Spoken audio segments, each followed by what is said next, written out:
Radio Republik Indonesia, RRI Pro 1.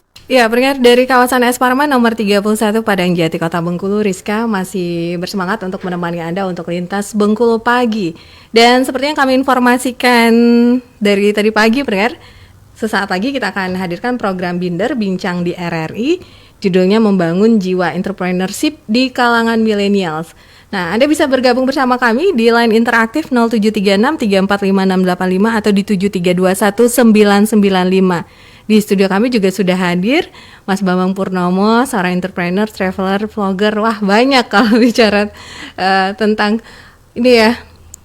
Kompetensi beliau juga luar biasa. Gabung bersama kami di program Binder Bincang di RRI.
Iya, pendengar kita sapa, ada Mas Bambang Purnomo. Assalamualaikum, selamat siang.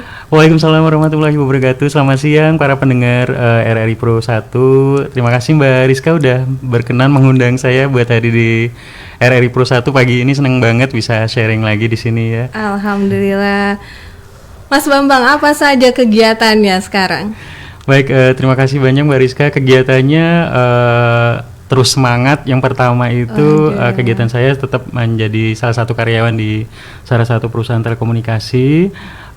Alhamdulillah selama setahun ini dari tanggal 16 Maret 2020 perusahaan menetapkan untuk work from home. Jadi selama hampir setahun lebih ini kita work from home dari rumah, terus kreatif dan terus produktif walaupun kerja dari rumah. Kemudian juga kegiatan lain juga saya berkecimpung untuk menjalankan beberapa bisnis ya untuk memberikan manfaat bagi orang banyak dengan cara membuka lapangan pekerjaan sebanyak-banyaknya Mbak. Gitu. Wah, ini ada kurikulum vitae yang Mas Bambang kirimkan tadi sebelumnya. Ini luar biasa Mas Bambang, banyak sekali aktivitasnya. Ini bagi waktunya gimana?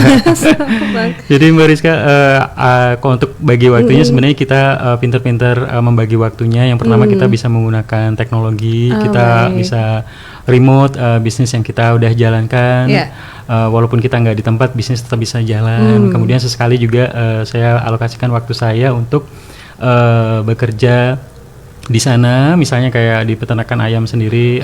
Pas di sela-sela libur di Sabtu Minggu saya ke sana untuk melihat ataupun sesekali untuk membantu di operasional di sana. Begitu juga di beberapa usaha lain kayak di restoran, saya juga terkadang ikut serta di sana.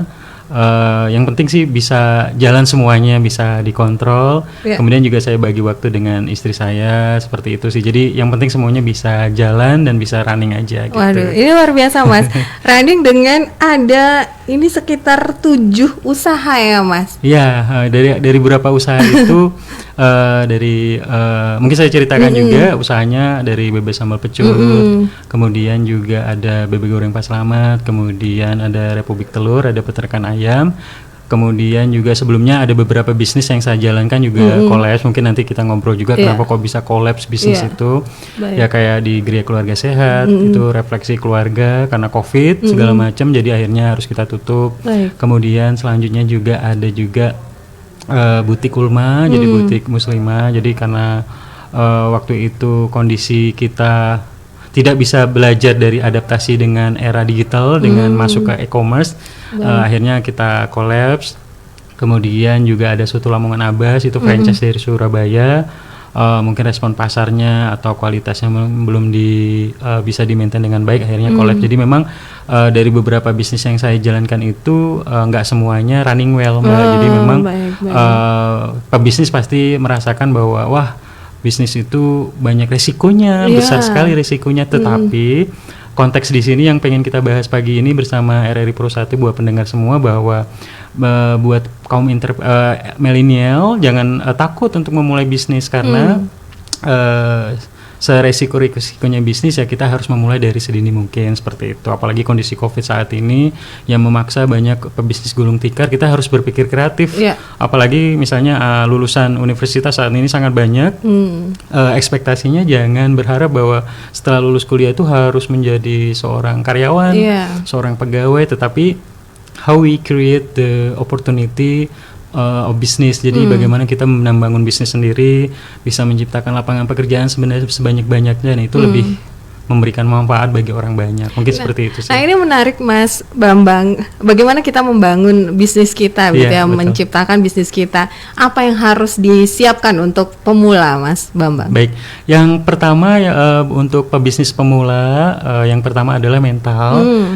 Kita harus mengetahui bahwa mental seorang entrepreneur itu yang pertama harus kreatif, inovatif, memiliki motivasi yang tinggi serta konsisten. Artinya ketika kita membangun bisnis itu nanti banyak sekali tantangan yang dihadapi. Kayak saya sendiri misalnya dari sisi bisnis ternyata nggak jalan, terus mentalnya down, itu nggak boleh seperti itu. Jadi memang harus memiliki mental yang kuat untuk membangun motivasi yang tinggi. Jadi walaupun banyak halangan, kendala, tantangan, kerikil-kerikil tajam harus kita lawan terus.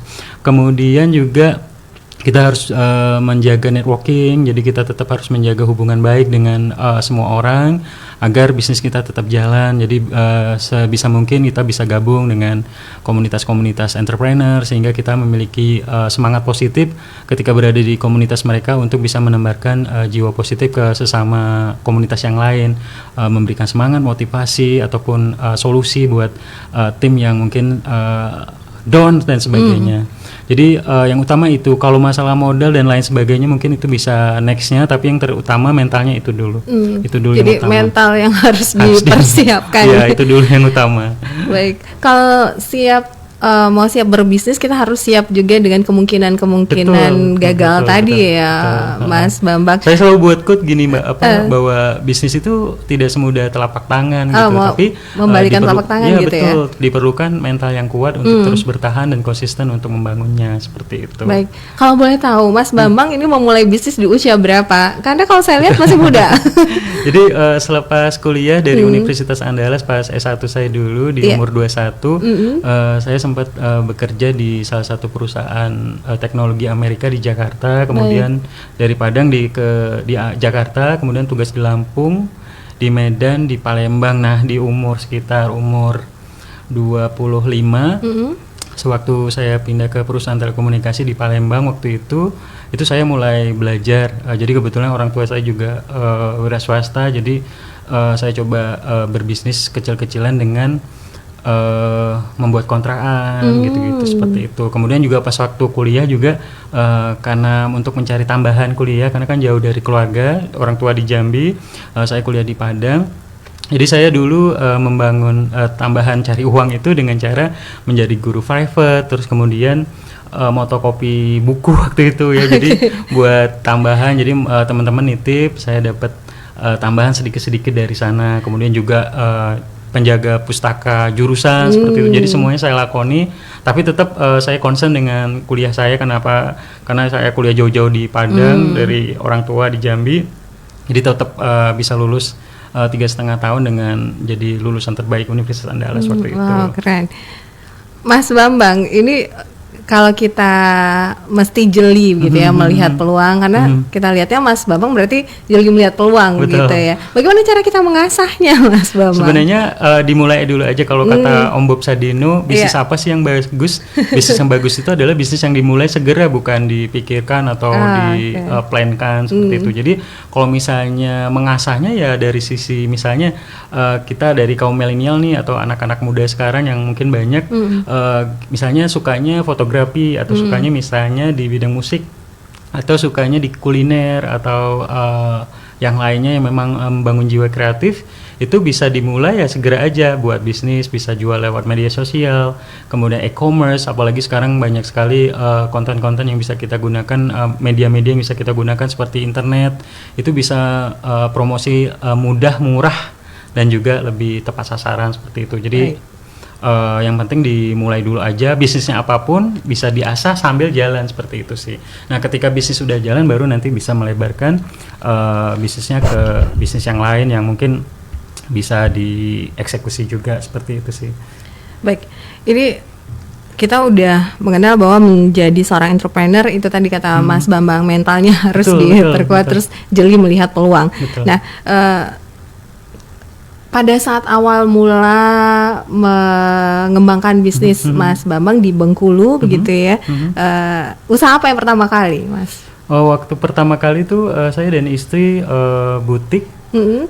Jadi di butik ini memang awalnya cukup bagus sebelum memang di era disruption ini e-commerce kayak Tokopedia, Bukalapak, Shopee dan lain-lain juga masuk secara masif.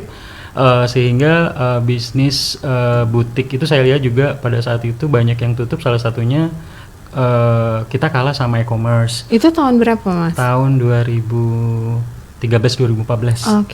Di tahun seperti itu, kemudian sehingga di sekitar tahun 2017 kita tutup karena mungkin untuk operasional usaha, untuk listrik dan untuk karyawan nggak menutupi seperti itu. Jadi artinya memang nggak semua bisnis itu bisa berjalan lancar. Memang kita harus bisa beradaptasi, apalagi kondisi era digital, era disruption saat ini, kita harus mau nggak mau, suka tidak suka harus ikut serta masuk ke sana seperti itu. Jadi kalau kita punya toko offline, misalnya katakanlah kita punya butik di pasar minggu seperti itu, kita bisa menggunakan media sosial untuk jualan, kemudian kita bisa menggunakan e-commerce kayak Tokopedia, Shopee untuk bisa jualan yang pasarnya mungkin nggak hanya di Bengkulu aja, tapi bisa lebih besar ke seluruh Indonesia seperti itu. Baik. Gitu.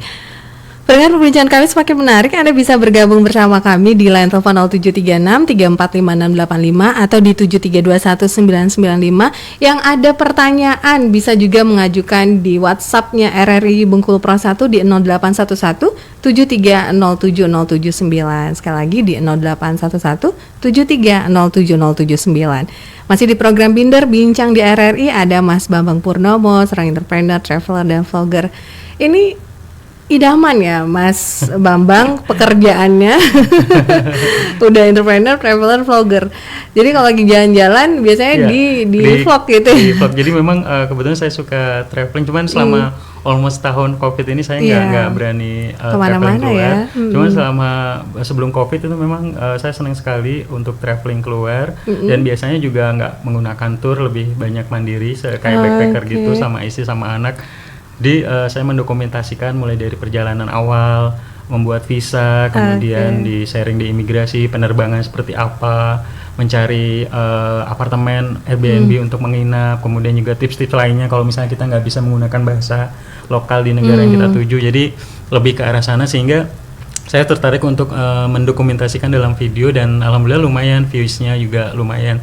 Saat ini almost hampir sekitar 16.000 subscriber. Memang masih belum banyak, tapi saya pikir a good start untuk memulai. Yang penting kita mulai dulu, kontennya semenarik mungkin untuk AdSense ataupun subscriber itu nanti datang sendiri semakin kita banyak konten yang menarik untuk kita buat gitu. Itu berdampak nggak ke bisnisnya, Mas Bambang? Kalau saya sih menurut saya itu adalah media untuk kita mempromot bisnis kita. Jadi secara tidak langsung mungkin kita nggak bisa mengukur apakah seberapa efektif atau tidak. Kayak misalnya contohnya kita ngiklan di TV atau di radio atau di koran, apakah seberapa efektif itu memang tidak bisa kita ukur secara langsung. Tapi menurut saya ketika kita membuat konten, saat ini semua orang mencari informasi itu by Google, by internet.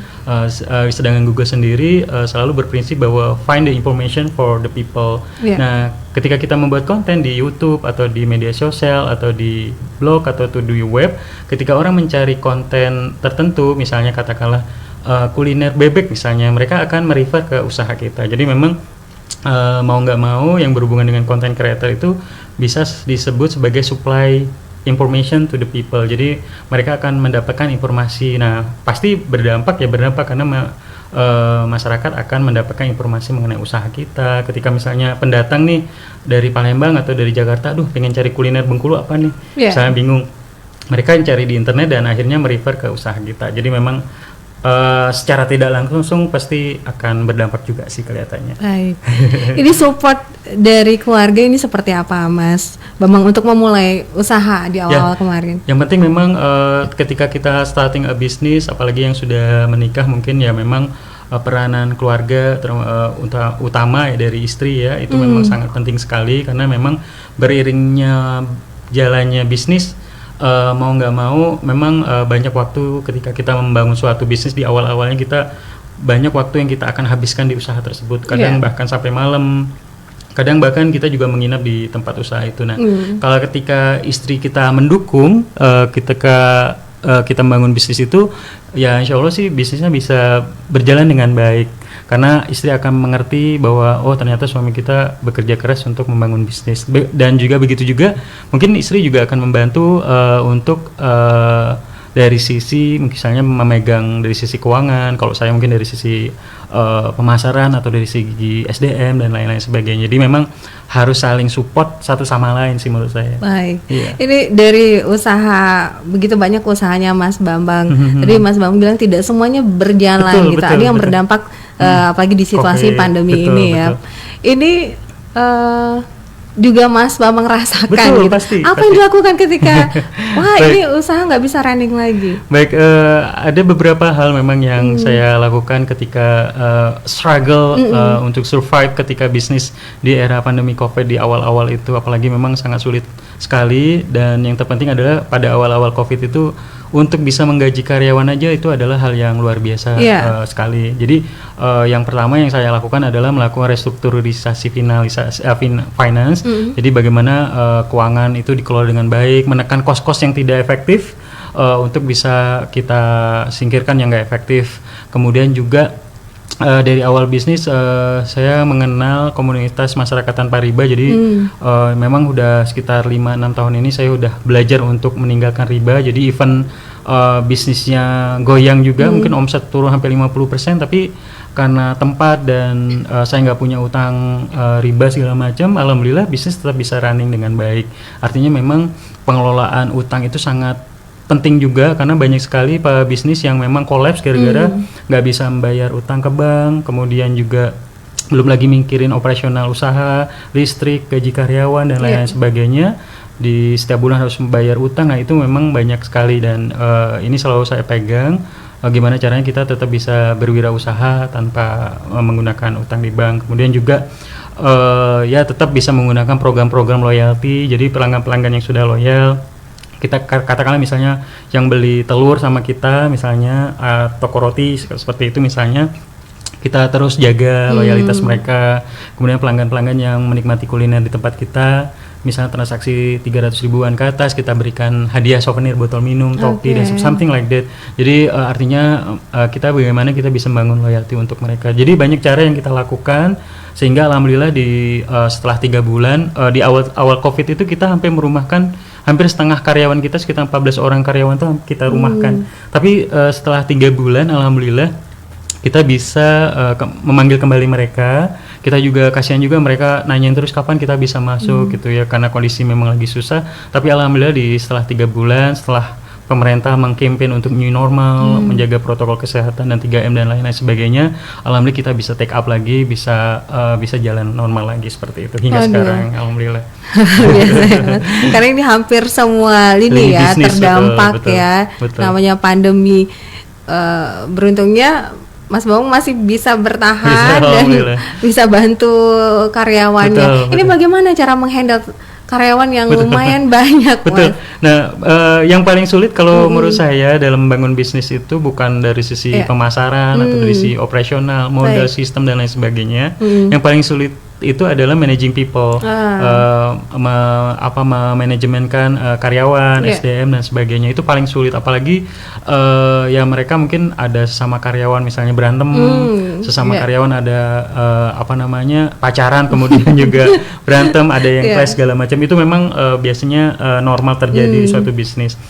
Apalagi jumlah karyawan yang banyak, pasti banyak masalah juga. Tapi Yang terpenting adalah yang pertama bagaimana membuat karyawan loyal, kemudian nyaman bekerja di tempat kita. Alhamdulillah karyawan yang bekerja di tempat kita itu bertahun-tahun, ada yang 5 tahun, sudah 6 tahun. Jadi mereka bisa dikatakan loyal. Dan bagaimana kita bisa membuat mereka loyal ya salah satunya ya membuat situasi suasana kerja nyaman. Kemudian juga nggak ada gontok-gontokan, nggak ada sikut-sikutan di bisnis. Kemudian juga selanjutnya juga kita membangun loyalitas mereka, misalnya setiap anniversary ulang tahun usaha, kita berikan karyawan-karyawan yang udah lebih dari 3 tahun atau dari 4 tahun, kita berikan reward seperti itu. Jadi artinya how to maintain our staff, our resources dengan cara ya memberikan reward, loyal, dan program-program seperti itu sih.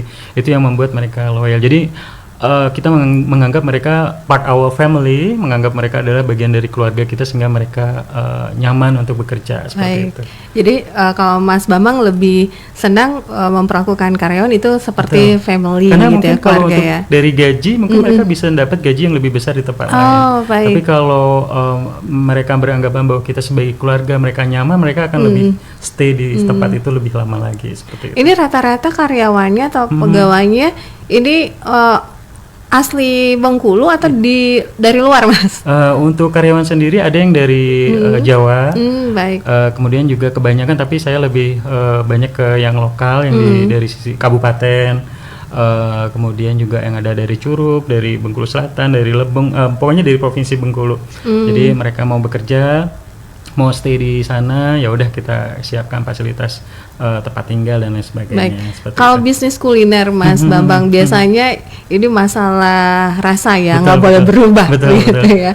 Ini kokinya, ini bagaimana cara mempertahankan tetap loyal bekerja di tempat Mas Bambang? Mungkin hal yang sama. Jadi kalau koki-koki yang sekarang juga sama juga, udah lebih dari 3 tahun, 5 tahun bekerja. Yang penting sih ya tadi kita menganggap mereka family, kemudian juga sampai istrinya ikut ke Bengkulu juga, kemudian bekerja juga, yang ada yang sebagai perawat di Rumah Sakit Tiara Sela, ada juga yang ngikut suaminya untuk tinggal di Bengkulu juga untuk bersama-sama ya, inilah istilahnya bekerja gitu. Jadi artinya kalau saya sih ya itu yang utama, they are as a family. Jadi kita sebagai keluarga pada saat ada gathering mereka ikut juga, karena mereka adalah bagian dari pendukung suami untuk bekerja di tempat kita gitu. Baik. Nah, Mas Bambang, ketika terjadi konflik gitu ya, biasa itu terjadi biasa. Ya. Ini pemecahan masalahnya gimana? Biasanya Mas Bambang turun langsung atau seperti apa? Pasti. Jadi untuk konflik-konflik itu biasa ya. Jadi pasti ada aja yang konflik yang terjadi. Yang pasti biasanya kalau memang ada beberapa case. Tapi kalau berhubungan dengan tindak pidana pencurian, korupsi segala mungkin saya nggak bisa maafkan. Jadi mereka ngerti bahwa Mas Bambang sama Mbak itu nggak akan maafkan kalau saya mencuri, korupsi, belanja segala macam seperti itu. Kemudian kalau memang masih berhubungan dengan ribut sesama karyawan atau ya biasa normal seperti itu, biasanya saya ngobrol, konseling segala macam. Jadi mereka akan keluar dengan sendirinya untuk mengeluarkan unek-uneknya seperti itu. Nah setelah unek-uneknya keluar ya udah kita cari solusinya bersama. Yang penting jangan menyudutkan sebelah pihak aja, tapi gimana caranya membuat mereka merasa adil untuk di treatment dari sisi owner seperti itu sih. Baik, ini ada pengalaman menarik nggak selama Mas Bambang menjalankan beberapa usaha? Ya pengalaman menarik ya pasti banyak ya, pengalaman duka maupun pengalaman suka juga. Kalau pengalaman ya dukanya misalnya ya kita investasi udah berapa banyak gitu ya, modal yang kita gelontorkan ternyata ekspektasinya kita nggak sesuai dengan harapan kita. Misalnya ternyata usahanya tutup, kolaps, dan kita udah habis banyak sekali. Kemudian ternyata pasarnya pesaingnya juga makin banyak, kemudian pesaing juga melakukan hal yang sama. Tapi saya selalu berprinsip bahwa bisnis itu udah ada yang ngatur rezekinya. Jadi kita mau ngapain aja, kalau bukan rezeki kita ya nggak akan dapat. Jadi kalau saya sih selalu berprinsip adalah yang penting kita tenang dalam bisnis, karyawan juga nyaman untuk bekerja. Kemudian mereka bisa mengetahui bahwa menjaga prinsip-prinsip kebersihan, pelayanan dan lain-lain sebagainya, sehingga mereka bisa memberikan yang terbaik ke karyawan. Dan alhamdulillah bisnisnya tetap bisa terus berjalan karena ya rezeki itu sudah ada yang ngatur. Yang penting kita ngelakoni aja, kita lakukan yang terbaik, do the best and give the best to the customer seperti itu. Baik. Mas Bambang, Iya. untuk Anda pendengar yang lagi mendengarkan siaran kita atau juga yang lagi nonton Boleh. live Facebook RRI Bengkulu Pro 1, selamat siang ya. Anda bisa mengirimkan pertanyaan Anda. Barangkali Anda pelaku usaha juga yang terdampak pandemi atau ada pertanyaan, silahkan ya. Selamat siang juga untuk ada Rendri, ada Pak Antoni, ada Marini, ada Dapo Bang Ewok juga, ada Khairul, ada istrinya Mas Bambang juga ikutan. Selamat siang ya. Ya, ini kalau bicara bisnis membangun jiwa entrepreneurship di kalangan millennials, ini kan anak-anak milenial sekarang mereka sudah mulai punya passion itu ya, Mas Bambang ya. Ada yang mulai ke kuliner, terus juga fashion dan lain-lain. Nah, mereka kan kalau bicara tentang teknologi, mereka lebih melek gitu ya. Terus passionnya juga ada. Nah, kalau kendalanya di modal tadi, Mas Bambang, ini seperti apa? Oke, baik. Jadi memang saya sering sekali diundang beberapa kampus untuk memberikan insight dan men-trigger kayak minggu lalu. Saya diundang oleh Universitas Bengkulu untuk memberikan insight kepada mereka how to start a business ketika mereka menulis suatu rancangan bisnis, business plan seperti itu. 2 minggu sebelumnya juga saya diundang oleh Pemkot Kota Padang, dari Bapeda Kota Padang tuh meminta dari pelaku industri kreatif kayak saya gimana caranya memberi insight bahwa bagaimana Kota Padang bisa maju, salah satunya lewat industri kreatif. Nah, industri kreatif ini memang sangat menarik apalagi kaum milenial yang anak-anak muda, mulai dari kuliah atau anak-anak SMA yang memang pengen terjun di dunia bisnis, bisa membuat bisnis yang berhubungan dengan industri kreatif. Industri kreatif ini banyak sekali, ada 13 bidang mungkin, mulai dari desain komunikasi visual, kuliner, menjadi konten creator, menjadi selebgram, fotografi dan lain-lain sebagainya, banyak sekali. Artinya industri kreatif ini yang tidak berhubungan dengan pengelolaan sumber daya alam seperti kayak minyak ataupun lain. Jadi bagaimana kita menggunakan pengetahuan ilmu pengetahuan kita untuk menghasilkan uang dan nilai value seperti itu. Nah, kalau menurut saya sendiri memang banyak shortage ketika kita membangun bisnis, salah satu atau ya salah satunya modal ya mungkin seperti itu.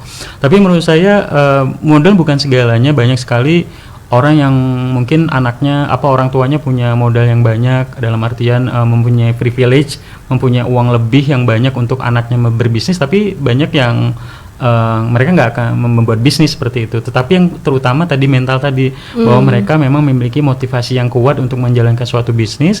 Ketika bisnisnya sudah jalan dulu aja, mereka bisa mengelola keuangan dengan baik. Caranya ya misalnya dari pendapatan bisnis itu bisa kita putar untuk bisa mengembangkan bisnis lagi sehingga bisnisnya semakin besar dan semakin besar. Karena memang banyak sekali juga para pengusaha-pengusaha yang besar itu dimulai dari kelas UKM juga, dari kelas kecil-kecilan, kemudian mereka semakin besar dan semakin besar. Artinya jangan ekspektasinya jangan ketika membuat bisnis langsung besar gitu ya. Mungkin pasti modalnya terkendali juga, kekurangannya di situ. Tetapi yang utama adalah jangan dipikirkan di modal dulu, yang penting memulai dulu aja.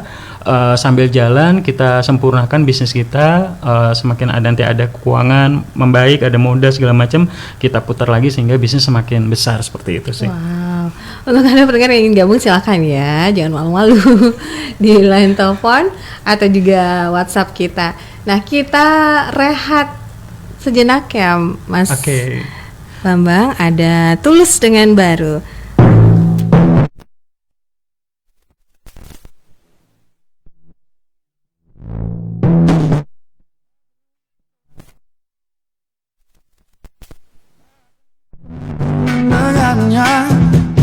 Ini aku yang dulu bahkan tak dapat sebelah dengar dari telingamu. Tak perlu bersolek berwangi bunga, tak akan mampu luluhkan hatiku. Ini aku yang dulu bahkan tak dapat sebelah mata dari pandanganmu.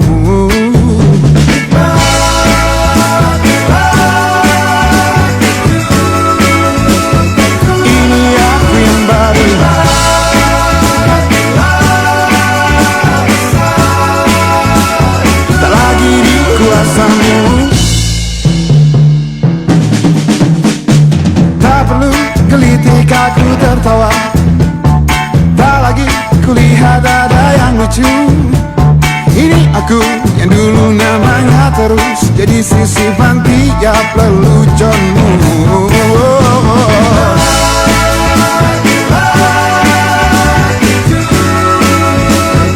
Ini aku yang baru,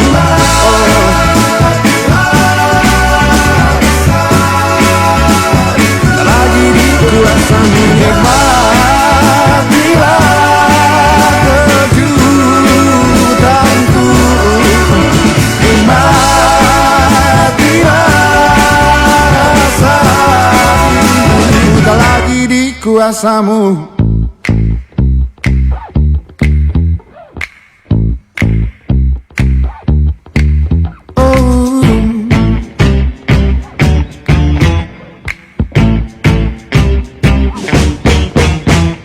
Dari dulu kamu tahu, patuh aku demi kamu. Dulu lalu tinggal dulu, inilah aku yang baru. Nikmat. Oh yeah, yeah. Ini aku yang baru.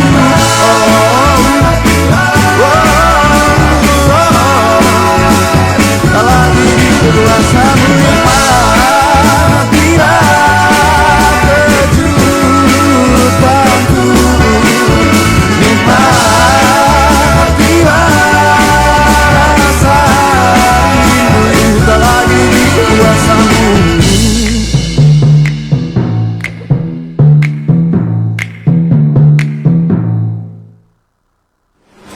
Lampu merah tandanya berhenti. Kalau lampu kuning berarti hati-hati. Kalau lampu hijau, let's go. Tuh, anak kecil aja tahu. Masa kamu enggak? Lampu lalu lintas bukan pajangan, tapi punya tujuan.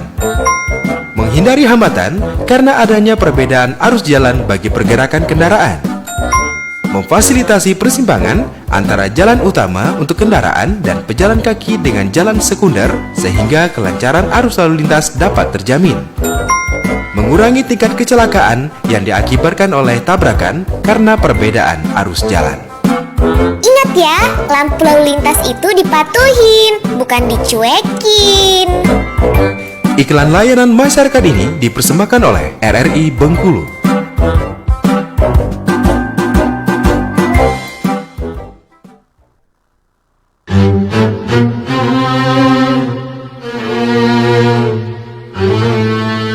وداود وسليمان إذ يحكمان في الحرث إذ نفشت فيه غنم القوم.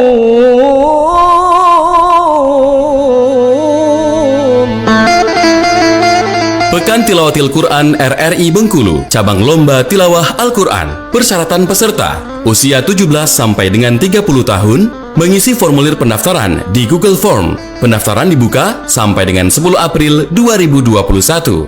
Narah hubung 0813 7345 6562. Peserta terbaik pertama cabang tilawah Qori dan Qoriah akan mewakili Bengkulu di ajang PTQ tingkat nasional di Palembang, Sumatera Selatan pada tanggal 1 sampai dengan 5 Mei 2021. وأيوب إذ نادى ربه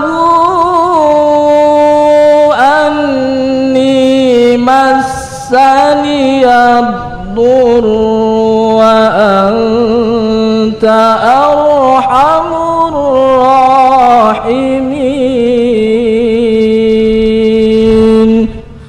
Sadaqallahul Azim.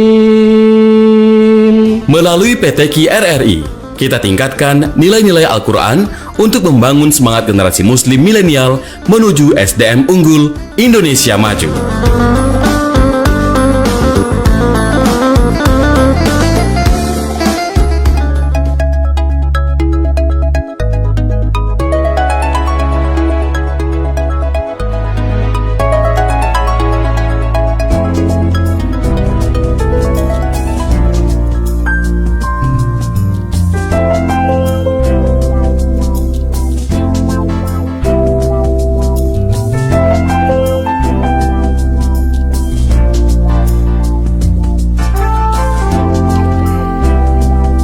Ya, pendengar kita di program Binder ya, masih bersama Mas Bambang Purnomo. Ya, tadi secara off-air kita ngobrol-ngobrol juga ya, Mas. Ini dinamika dalam bisnis gitu ya. Nah, untuk Anda yang ingin gabung silakan ya di 0736345685 atau di 73219995. Ada Mas Bambang Purnomo yang lagi nyimak kita di live Facebook RRI Bengkulu Prasatu. Selamat siang. Mas Bambang, tentang membangun jiwa entrepreneurship di kalangan milenial. Ada yang masih gengsi gitu ya untuk memulai usaha, pengen usaha, punya usaha, tapi mulainya kok ya jualan gitu ya. Kayaknya aku nggak punya jiwa bisnis atau nggak bisa jualan. Ini bagaimana menyikapinya, Mas? Banyak banget memang pertanyaan seperti itu ya. Jadi pada saat khususnya ketika saya mengisi materi entrepreneurship di kampus-kampus kayak misalnya di UNAN, Universitas Andalas kemarin saya ngisi. Jadi ada pertanyaan dari salah satu mahasiswa, Pak, saya ini tipikalnya introvert. Saya kurang sekali ketemu, nggak suka lah ketemu sama banyak orang seperti itu. Gimana sih saya tapi pengen bisnis seperti itu. Nah, sebenarnya menurut saya nggak apa-apa, siapapun tetap bisa running bisnis, walaupun mau ekstrovert ataupun introvert seperti itu. Yang penting adalah kita bisa menggunakan sosial media. Saat ini saya pikir kaum milenial ataupun generasi Z itu mereka sangat tech savvy, artinya mereka sangat mengerti dengan teknologi, mengerti sangat dengan sosial media, Instagram, Facebook, internet, dan e-commerce seperti itu, marketplace.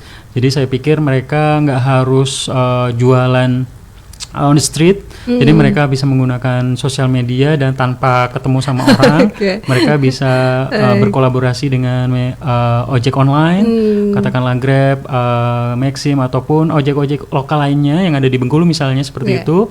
Mereka bisa berkolaborasi dengan mereka, ada pesanan mereka langsung deliver dengan mereka. Jadi nggak harus interaksi dengan mereka. Artinya kita mulai bisnis dari rumah pun bisa tetap kita lakukan.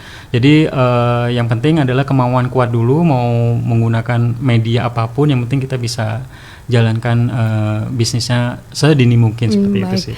Jadi nggak ada masalah tuh ya, Mas Bambang ya, mau introvert mau extrovert sama gitu ya. Yang penting mentalnya tadi mau nggak menjalankan bisnis. Nah kadang kan gini, Mas, ada yang mau menjalankan bisnis tapi nggak mau ngerasain sakit-sakitnya, kesusahannya. Kan kalau dalam bisnis nggak ada yang mulus ya. Betul. Kalau menurut saya sendiri, Mbak Rizka dan semua pendengar radio RRI Pro 1, jadi memang ketika kita running a business pasti tetap yang namanya kita fighting dengan bisnis, dengan waktu, dengan modal, dengan pemasaran, dengan supplier, kemudian dengan memberikan pelayanan terbaik kepada konsumen segala macam, itu pasti luar biasa. Apalagi ketika bisnis sudah jalan, beberapa kita memiliki bisnis yang banyak misalnya seperti itu, pasti banyak sekali kekurangan. Yang penting sih kita tetap harus menyadari bahwa ketika kita membangun bisnis, kita harus siap mental untuk menghadapi kondisi worst case, misalnya ya tadi kegagalan, air mata ya dan lain-lain sebagainya, itu biasa ya. Jadi itu mentalnya tadi memang harus kuat banget. Jadi kalau misalnya nggak mau ngerasain sebagai pebisnis dengan berdarah-darah seperti itu, ya mungkin lebih menjadi karyawan saja. Tetapi menurut saya manusia yang baik itu adalah manusia yang memberikan manfaat bagi orang banyak. Itu yang memang nggak bisa ternilai. Jadi misalnya pada saat saya menjadi karyawan di salah satu perusahaan telekomunikasi, mungkin ketika kita menerima gaji, ya kita gajinya untuk kita aja atau keluarga kita lah, misalnya seperti itu. Tapi kalau misalnya kita bisa membuka lapangan pekerjaan, katakanlah kita misalnya lulusan Universitas Bengkulu atau beberapa universitas yang ada di Bengkulu ya, itu bisa meng-create, misalnya katakanlah dari 1000 lulusan misalnya, katakanlah 10%-nya itu menjadi entrepreneur. Dari 10% itu 100 orang itu katakanlah setiap orang menyerap 5 tenaga kerja, misalnya bisa menyerap 500 lapangan kerja baru, yang artinya impact-nya sangat luar biasa secara holistik bagi perekonomian dan pertumbuhan UKM di Bengkulu. Jadi buat teman-teman para kaum milenial juga, saat ini di Indonesia kita itu baru 3% jumlah pelaku UMKM yang ada di rasionya dengan jumlah penduduk. Sedangkan di negara-negara maju yang besar itu mereka para pelaku UMKM-nya sudah mencapai 13%. Katakanlah kita masih memiliki PR 10 sampai 11% lagi. Nah, harapannya ya kita dengan para pelaku UMKM, para entrepreneur pemula atau milenial ini bisa menumbuhkan ya banyak pelaku usaha yang baru yang dari sisi anak muda seperti itu. Jadi buat teman-teman yang mendengar Radio Pro 1 ini, ayo kita bangkitkan dari yang kecil, mau apapun itu bisnisnya, yang penting kita mulai dulu sehingga kita bisa meng-create bisnis yang bisa memberikan manfaat dengan menyerap tenaga kerja seperti itu. Nah, masa pandemi ini kan banyak yang kena PHK. Betul sekali. Saya merasakan Mas banget. Bambang. Betul. Ini ternyata kan tidak hanya anak muda aja, Betul. ibu-ibu pun, emak-emak ya Betul, bilangnya. betul. Ini juga bersemangat mau punya usaha ya, karena Betul. untuk membantu perekonomian Betul. keluarga. Betul. Saran apa yang bisa Mas Bambang bagi untuk ini para emak-emak yang lagi semangat nih? Baik, memang di era COVID-19 ini memang kreativitas dan inovasi itu memang diperlukan sekali. Jadi banyak sekali yang saya lihat memang para pekerja itu banyak di PHK di kondisi yang semakin sulit ini. Bisnis banyak kolaps. Impactnya ya di Agustus 2020 itu almost sampai 10 juta pengangguran baru dari data BPS. Which is ini berarti kita bisa melihat bahwa jumlah tingkat pengangguran itu ya termasuk di Bengkulu sendiri juga meningkat. Nah, tentunya ada hal-hal yang bisa kita lakukan tentunya untuk bisa keep alive, ya tetap bisa memberikan nafkah kepada keluarga, bisa hidup lah seperti itu. Ya caranya dengan memulai bisnis apapun itu. Nah, yang pertama ya kalau misalnya kayak ibu-ibu di rumah misalnya pengen membantu keluarga, ya misalnya yang suka atau yang jago masak misalnya, yang suka buat pendap katakanlah gitu misalnya, atau membuat kerajinan tangan, handicraft, atau misalnya membuat bisnis-bisnis yang misalnya, atau menjadi reseller aja ya, reseller di Shopee, menjadi dropshipper yang sederhana yang nggak memiliki modal yang besar dengan hanya menggunakan smartphone. Jadi kita jangan berpikir bahwa smartphone itu hanya untuk selfie atau buat ngeliat TikTok doang, ngeliat status atau buat galau-galau status. Waduh, nggak ada uang nih, gimana ya gitu. Jangan. Jadi lebih baik kita gunakan untuk jualan seperti itu. Mau jualan apapun itu kita bisa menggunakan Facebook. Di Facebook itu ada Facebook Marketplace, ada fitur Facebook ADS, Facebook Advertising, di mana kita bisa mengiklankan dari titik koordinat rumah kita misalnya di tempat bisnis kita sampai jangkau misalnya 20 sampai 30 kilo katakanlah di Kota Bengkulu, sehingga ketika orang membuka Facebook akan muncul iklan kita, termasuk di Instagram juga. Jadi kalau saya sendiri banyak menggunakan media itu untuk saya gunakan untuk mengiklankan usaha. Jadi kita nggak harus membayar jutaan rupiah untuk iklan. Jadi kalau di Instagram juga ada fitur Instagram bisnis, Instagram advertising, kita bisa mulai iklan 20.000 per hari untuk menjangkau orang-orang yang ada di sekitaran Kota Bengkulu, sehingga lebih segmented, profilingnya bisa kita pilih misalnya pria wanita umur katakanlah 20 sampai 30 tahun gitu misalnya, yang suka pernak-pernik dan segala macam, sehingga kita lebih segmented untuk memasarkan di sana dan lebih murah. Jadi banyak cara, yang penting kita suka aja, misalnya kita fashion nih, suka masak, suka kuliner, suka kerajinan tangan, atau yang suka mancing, tuh ikannya kita jual whatever, atau jualan ikan cupang whatever, jualan masker dan lain-lain sebagainya. Yang penting kita mulai dulu aja dan kita suka di situ, karena kalau nggak suka, nggak passion, kita males-malesan. Tapi kalau kita punya semangat untuk melakukan, pasti apapun yang terjadi kita akan lakukan dengan serius seperti itu. Baik. Ini menarik Mas Bambang. Jadi lakukan apa yang disuka gitu ya. Jangan sampai kita nggak suka pedas, kita jualan makanan yang pedas gitu ya. Bisa jadi. Bisa jadi. Baik, pengalamannya Mas Bambang sendiri. Ini dari beberapa usaha yang Mas Bambang jalankan, terus akhirnya ketemu passionnya di mana sebenarnya Mas? Kalau saya sih sendiri, karena memang backgroundnya di pendidikannya di manajemen keuangan, jadi saya selalu berprinsip bahwa prinsip portofolio, don't put all your eggs in one basket. Artinya bagaimana kita bisa mendiversifikasikan usaha ketika kita meletakkan semua telur kita di satu keranjang, dan ketika kesandung telur kita akan pecah semua. Jadi saya berprinsip bahwa bisnis apapun yang penting kita mau, dan kita mau belajar di sana. Katakanlah misalnya di bisnis peternakan misalnya, saya nggak ngerti ngurus ayam, saya nggak ngerti vaksin, saya bukan backgroundnya latar belakangnya ke peternakan, tapi saya senang dan interest dengan di sana. Jadi artinya yang penting teman-teman mau dan suka dulu, nanti teman-teman bisa belajar banyak. Saat ini banyak informasi yang bisa kita dapatkan melalui internet, melalui YouTube dan konten-konten yang lain yang kita bisa dapatkan, belajar dengan murah, belajar dengan expertnya di YouTube segala macam, sehingga kita bisa banyak pengetahuan yang bisa kita lakukan untuk memulai bisnis itu gitu. Jadi awalnya Mas Bambang akhirnya ke bisnis peternakan telur itu juga dari sana dari gitu sana. ya. Jadi memang ya prinsipnya ya saya selalu melakukan diversifikasi usaha. Jadi yang mana yang berpotensi saat ini, misalnya berpotensi yang bisnis yang berhubungan dengan properti dan sebagainya, ya kita coba maksimalkan dengan resource yang ada. Yang penting kita bisa mengukur, oh ini resiko bisnis seperti apa. Jadi kita harus menghitung juga setiap investasi yang kita lakukan, apakah ini layak kita lakukan, strateginya seperti apa, kemudian kita maksimalkan resource yang kita gunakan sehingga bisnisnya terus bisa maksimal. Karena memang ketika merunning suatu bisnis ya nggak semua bisnis itu bisa berjalan baik. Yang penting kalau saya sendiri interestnya kemana, kalau pertanyaannya ya saya akan interest untuk terus memberikan manfaat bagi orang banyak dengan membuka lapangan pekerjaan sebanyak-banyaknya. Mau itu bisnis kuliner, bisnis yang lain, yang penting terus tetap berwirausaha aja gitu. Jadi sepanjang usia ya tetap harus maksimalin aja seperti itu.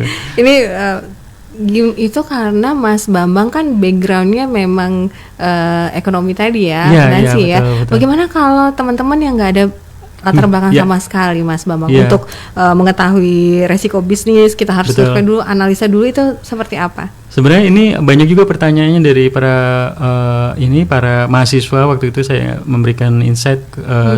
Jadi misalnya dia lulusan jurusan teknik nih. Saya jurusan teknik tapi saya pengen merunning suatu bisnis. Jadi kalau saya pribadi seperti ini, bahwa ketika kita bekerja di suatu perusahaan, katakan seperti itu, atau kita terjun di suatu bisnis, ilmu yang kita pelajari di kampus itu which is paling cuma 5-10% lah yang digunakan. Bahkan banyak yang nggak digunakan sama sekali. Jadi artinya yang terpenting itu adalah ada kemauan dulu. Mau jurusan teknik tapi suka fotografi, why not? Mau jurusan kedokteran tapi suka aviasi, kayak misalnya Pak Khairul Tanjung punya saham di Garuda, kata beliau sangat senang, ya why not kan. Jadi artinya sebenarnya adalah bagaimana kita senang aja, passion aja, mau suka ikan, cupang atau yang lain sebagainya, yang penting teman-teman senang aja. Jadi nggak harus sesuai dengan backgroundnya, aku jurusan kedokteran hewan nih, pengennya bisnis kuliner, ya kenapa enggak, yang penting teman-teman senang dulu untuk melakukan sehingga bisa memulai dengan eksekusi cepat gitu. Baik, ini ada pertanyaan Mas Bambang yang masuk, ada Ibu Wati di Pagardewa. Halo Ibu Wati, Pagardewa, terima kasih. Ini usahanya Baitat Mas Bambang, tapi sejauh ini untuk pemasaran rada susah. Ini seperti apa? Barangkali yang bisa Mas Bambang informasikan untuk strategi marketing ya. Baik, terima kasih Bu Wati di Pagardewa. Jadi pertanyaannya bagaimana memasarkan kue Baitat di mana kondisi saat ini sulit. Nah saat ini mau nggak mau, suka nggak suka, di awal tadi saya jelaskan kita harus masuk ke digital marketing. Jadi kita bisa masuk lewat e-commerce. Jadi pasarnya lebih besar lagi. Jadi kalau misalnya ekspektasinya kita hanya memasarkan produk Baitat itu hanya di lokal Bengkulu, mungkin saat ini pemain Baitat di Bengkulu sudah cukup banyak. Yang menitipkan di toko oleh-oleh juga cukup banyak. Bagaimana kita bisa membuat suatu packaging yang menarik, kemudian Baitatnya bisa tahan lama, katakanlah misalnya bisa 1 bulan, misalnya seperti itu. Nah kita bisa menggunakan e-commerce, katakanlah Shopee, kemudian juga Tokopedia, Bukalapak dan lain sebagainya untuk bisa menjual produk kita keluar. Jadi misalnya kita bisa menggunakan Tokopedia ini atau Shopee, di mana user atau pelanggan-pelanggan kita itu bisa beli ya lewat e-commerce ini dan bisa datangnya dari luar-luar kota. Sehingga yang terpenting adalah menurut saya bagaimana kita bisa menggunakan digital marketing saat ini, media-media yang ada itu kita manfaatkan semaksimal mungkin untuk mendistribusikan produk. Kayak kemarin minggu lalu ketika saya diundang di TDA Community itu, ada pelaku UMKM di Bengkulu ini, salah satu pelaku handicraft yang cukup baik di Bengkulu dan salah satu yang terbesar juga di jualan di Shopee lewat Shopee. Artinya walaupun kita di daerah, kita bisa menjual aksesoris pernak-pernik handicraft di lewat online, dan sehingga pasarnya bisa sampai ke luar negeri juga. Nah kenapa enggak Bu Wati bisa memaksimalkan Tokopedia. Artinya yang penting mau belajar hal-hal yang baru, karena ya saya pribadi saya pernah mengalami ketika saya nggak beradaptasi dengan era disruption digital ini, bisnis saya tutup karena nggak bisa nutup operasional. Jadi ibu mau nggak mau harus menggunakan sosial media, menggunakan e-commerce marketplace untuk jualan sehingga pasarnya lebih besar. Itu aja kuncinya menurut saya saat ini. Jadi harus semangat untuk belajar teknologi. Betul, juga ya. harus. Kalau enggak kita tergilas ya, Mas. Betul, tergilas. Baik, masih ada 10 menit kebersamaan kita pendengar di program Binder Bincang di RRI. Ada Mas Bambang Purnomo. Di Binder kali ini kita membahas tentang ini ya, membangun jiwa entrepreneurship di kalangan milenial. Untuk ibu-ibu yang lagi dengerin, bapak-bapak juga nggak apa-apa ya untuk gabung, silahkan di 0736 345685 atau di 7321 995, atau juga bisa mengirimkan pertanyaan di WhatsApp kita 0811730779. Mas Bambang bukan nama baru gitu ya kalau di Bengkulu, khususnya di kota Bengkulu banyak kalangan UMKM, kalangan pengusaha pasti mengenal Mas Bambang gitu ya. Kenapa akhirnya Mas Bambang, kita tahu posisi sekarang gitu ya, di salah satu perusahaan swasta gitu ya Mas Bambang ya, dan akhirnya juga memilih bisnis karena prinsip itu tadi ya. Betul. Jangan letakkan telur di satu keranjang. Ya, pasti itu. Kemudian juga saya sebenarnya lebih bangga ketika saya disebut seorang entrepreneur, karena saya lebih senang bisa memberikan manfaat bagi orang banyak. Bukan dari sisi materi aja, tapi lebih kebahagiaan kita bisa membuka lapangan pekerjaan, bisa membantu pemerintah dari sisi pengembangan UMKM. Makanya ketika saya diundang untuk menjadi pembicara di sebagai entrepreneur seperti itu, saya selalu semangat, karena paling tidak itu menjadi ilmu yang bisa saya bagikan, karena saya pikir sharing is caring. Dengan membagikan ilmu, siapa tahu dengan ilmu yang saya bagikan bisa muncul entrepreneur baru yang tumbuh, sehingga tentunya perekonomian di daerah juga bisa tumbuh. Karena salah satu pondasi terkuat untuk membuat perekonomian di Indonesia bisa lepas dari resesi, dari krisis moneter misalnya tahun 98 ataupun di resesi pada saat di COVID-19 ini, yaitu fundamental dari sisi UKM. Ketika UMKM-nya kuat, kemudian jumlah para pelaku entrepreneurnya tinggi, perekonomian juga, uang memutar juga sangat tinggi. Jadi sehingga perekonomian di daerah pun tinggi, sehingga daya beli naik, pendapatan per kapita naik, dan bisnis juga terus tumbuh seperti itu sih. Baik. Gitu sih Mbak. Ada Pak Adi ini di pesan SMS kita di 0811730709, ada pertanyaan Mas Bambang. Ini tentang bisnis. Ketika bisnis ini menjadi kolaps gitu ya, apa yang paling bisa kita lakukan? Karena banyak yang kolaps kan udah langsung down, terus akhirnya pasrah dengan keadaan, Mas. Terima kasih Mas Hadi. Jadi memang I feel you. Saya pernah merasakan hal yang sama kayak Pak Hadi tadi. Tetapi karena saya membuat bisnis itu, prinsip yang tadi saya pegang, prinsip portofolio, don't put all your eggs in one basket. Jadi once ketika bisnis saya collapse, saya punya beberapa bisnis yang lain sehingga saya tetap bisa lari. Saya punya properti yang saya sewakan, sehingga banyak kontrakan-kontrakan saya sewakan, sehingga ketika bisnis yang saya mati, saya masih punya bisnis yang lain yang terus saya gunakan untuk bisa makan, untuk bisa making alive, kemudian bisa jalan lagi sehingga bisnis terus tumbuh. Nah yang pasti ketika kita menjalankan suatu bisnis, tiba-tiba bisnis collapse, ditendang sama COVID, kemudian kita punya pinjaman di bank segala macam, yang harus kita lakukan ya yang pertama ya kita harus menyelesaikan kewajiban kita, kemudian merintis lagi dari nol bisnis kita maupun bisnis apapun yang kita sukai, atau melanjutkan bisnis yang sudah berjalan walaupun tertatih-tatih, kita tetap bisa semangat. Yang penting tetap keep fighting aja. Saya pikir semua orang menghadapi hal yang sama di semua bisnis, baik itu bisnis, bayangkan bisnis Pertamina pun juga mengalami hal penurunan juga. Mungkin di beberapa bisnis kayak di telekomunikasi, kayak di saya alami juga di perusahaan itu masih tetap tumbuh karena kondisi COVID ini banyak memaksa orang work from home ataupun belajar daring seperti itu. Nah, yang terpenting sih bisa menggunakan momen-momen, kemudian strategi bisnis yang sebelumnya mungkin jualan Pak Hadi, bisnisnya katakanlah misalnya jualan telur, yang selama ini jualannya hanya offline aja, toko nunggu di depan misalnya, bisa menggunakan sosial media, bisa mempromosikan, bisa delivery online, misalnya 2 karpet bisa gratis ongkir misalnya seperti itu. Atau bisa menggunakan Facebook atau Instagram dan lain-lain sebagainya. Yang penting mau belajar untuk mendigitalkan bisnis kita sehingga bisnis kita tetap jalan. Pasti memang berdarah-darah ya awalnya, tapi saya pikir semua orang mengalami hal yang sama. Kenapa kita nggak harus bekerja keras lagi untuk bisa memperbaiki bisnisnya sehingga bisnisnya lebih baik lagi. Nah, yang terpenting sekarang coba kita lihat bahwa di saat ini di Bengkulu sendiri kita melihat bahwa pembangunan jalan tol dari Bengkulu ke Lubuk Linggau ini akan menumbuhkan bisnis-bisnis yang baru. Artinya dari orang dari Palembang nanti jadi jalan tol itu nanti akan tembus ke Palembang. Jadi bayangkan ya, dari Palembang yang selama ini ke Bengkulu 9 jam mungkin sekarang cuma 2-3 jam misalnya katanya. Jadi seperti hemat itu. Waktu ya, hemat waktu dan orang tentunya akan banyak datang ke Bengkulu dan tentunya industri kreatif kayak hotel, kuliner, kemudian oleh-oleh dan lain-lain sebagainya, multiplier impactnya sangat luar biasa. Jadi teman-teman juga kita harus melihat sebelum adanya jalan tol ini selesai, kita harus siap untuk membangun bisnis. Ketika bisnis jalan tolnya jadi, kita sudah siap untuk menghadapinya.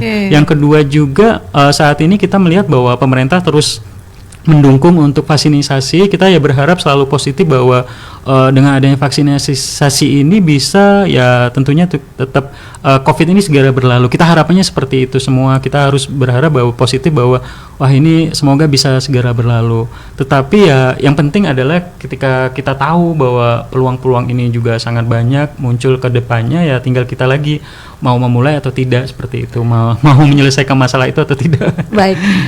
Pertanyaan terakhir Mas Bambang, untuk kompetitor. Ini biasanya Mas Bambang menyikapinya seperti apa? Ya kalau kompetitor sih saya pikir kompetisi itu hal yang wajar ya. Jadi yang pasti yang tadi balik di awal bahwa rezeki itu sudah ada yang ngatur, maupun misalnya kompetitor buka di depan kita jualan yang sama misalnya, atau yang pasti sih saya berpikir bahwa rezeki itu sudah ada yang ngatur. Yang penting kita terus berusaha aja melakukan yang terbaik. Insya Allah ya kalau memang kita konsisten dengan apa yang kita lakukan ya tetap bisa positif lah, karena biasanya bisnis itu akan mengalami goncangan di 3 bulan pertama running bisnis. 6 bulan pertama, 1 tahun, 2 tahun, 3 tahun, sampai 5 tahun. Ketika kita bisa melewati di umur 5 tahun mungkin bisnisnya lebih stable, lebih settle, sehingga kita ya paling cuman masalah SDM, masalah pemasaran, masalah yang lain-lain aja. Yang penting kita tetap jalan aja. Jadi kalau misalnya kompetisi itu membuat bisnis kita kolaps, enggak juga, karena menurut saya dengan adanya kompetitor kita bisa belajar banyak, lebih kreatif, bisa memberikan pelayanan yang lebih baik dari mereka ataupun yang lain-lain sebagainya, sehingga bisnis kita tetap keep struggle lah, seperti itu. Baik. Closing statement Mas untuk pendengar yang lagi menyimak siaran Binder Bincang di RRI. Baik, terima kasih banyak. Saya senang banget siang ini bisa diundang sama RRI Pro 1. Buat semua pendengar semua, apa yang pengen saya sampaikan di sini adalah starting suatu bisnis di era COVID ini memang sangat sulit, tetapi yang terpenting adalah kita mulai terus.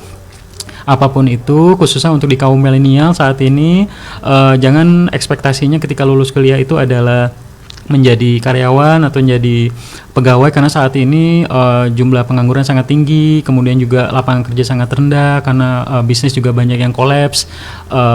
Jadi yang terpenting adalah teman-teman bisa memulai dulu.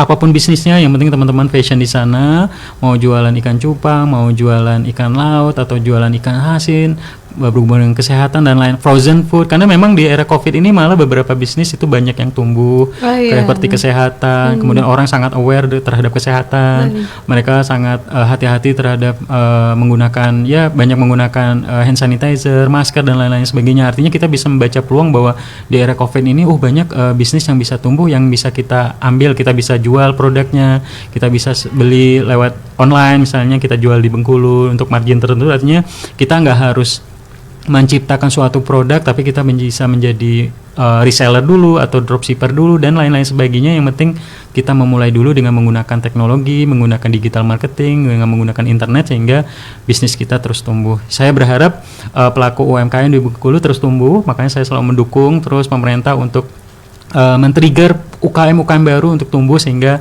perekonomian di Bengkulu terus tumbuh dan tentunya juga Bengkulu makin maju ke depannya. Baik, terima kasih banyak Mas Bambang. Terima kasih Mbak Rizka. Sudah gabung berbagi di program Binder Bincang di RRI. Mudah-mudahan perbincangan kita ini menambah nilai tersendiri ya, value untuk pendengar yang lagi menyimak. Baik, pendengar, dengan berakhirnya program Binder, berakhir juga kebersamaan Rizka menemani Anda untuk lintas Bengkulu pagi. Kita jumpa kembali di program Binder dengan tema yang berbeda dan juga tamu yang berbeda. Kita pamit. Assalamualaikum warahmatullahi wabarakatuh. Sampai jumpa. Sampai jumpa.